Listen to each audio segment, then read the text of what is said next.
Just an awesome performance by Xander Schauffele. Mark, what impressed you the most about Schauffele's win? I think really, guys, for me, it's just checking all the boxes. If you're talking about complete players without deficiencies, you've got to imagine that, Xander Schauffele fits that box. Is he the best player in the world at one particular aspect of the game? I would argue no. I think there's better drivers of the golf ball. There's potentially better iron players, putters, etc.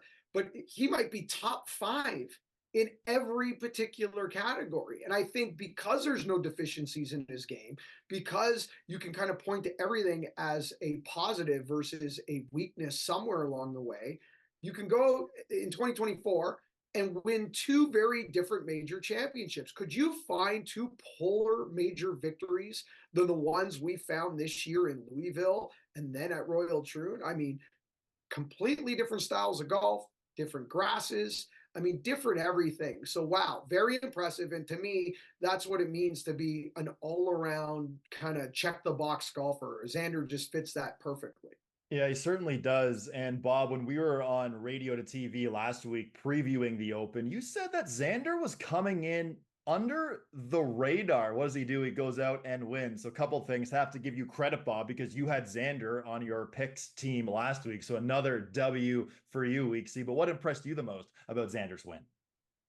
I mean, a little bit like what Mark was saying, there didn't seem to be a real weak part of it. I think what he did on Saturday, firing around a 2 under in those conditions, he was in the worst of it. I mean, he was probably the best round of the players who teed off after 12:30.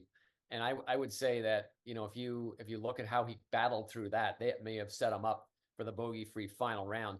His pitch shot, or I guess it's a little bit more than a pitch, but his approach shot on 11, which was the toughest hole on the back nine, toughest hole on the golf course. And he couldn't see the green because he was sort of hidden at the corner by some gorse bushes. And he put it to about 7 or 8 feet, setting up the only birdie that was made there on the last day and only one of three on the entire last weekend. That to me sort of says everything you need to know about Xander Schauffele. He's confident in every swing he's taking.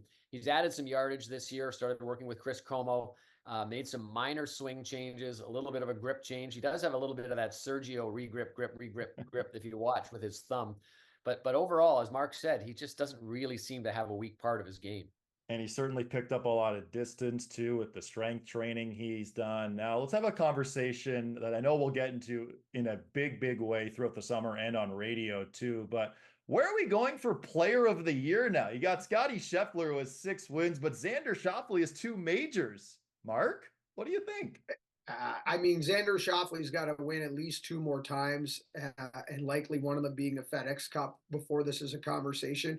And I think mainly the reason because of that is you got to look at the values of Scotty Scheffler's victories. These are not, he didn't go win the John Deere Classic, the Rocket Mortgage, American Express. He's knocking off signature events. He's beating Xander Schauffele head to head at all those events, along with the other class of the PGA Tour. Then you've got the Masters, and with all due respect to all the majors, if there's a fifth major in the world of golf, it's the Players Championship, and Scotty Scheffler is the reigning Players Championship. I think this is more of a conversation if Scotty Scheffler didn't win, 6 really huge events this year. I think you could have a bigger argument, but I think the quality of those victories kind of separate him. We're still giving. Now, Xander goes out, wins a playoff event, wins a Tour Championship, and grabs the FedEx Cup. That's an maybe a more interesting conversation. And guys, to me, I mean, got to be doable. Anything, who knows once we get to the playoffs? It's doable. But right now, all things being equal, it's still Scotty Scheffler, who, by the way, guys, negative strokes gained putting all 4 days, including the final round, only player in the top 10 putting blindfolded. So he did give them a bit of an advantage this week for not taking the blindfold off. Yeah, certainly a wild week for Scotty Scheffler putting. But Bob, am I onto something at all here? Is the player of the year race closer now that Schauffele has 2 majors?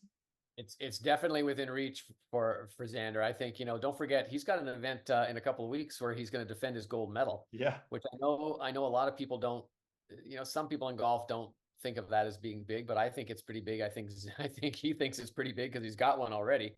And then, as Mark says, you get into the playoffs, and who knows what you can do if you run the streak down there, go home with a Tour Championship, go home with a FedEx Cup.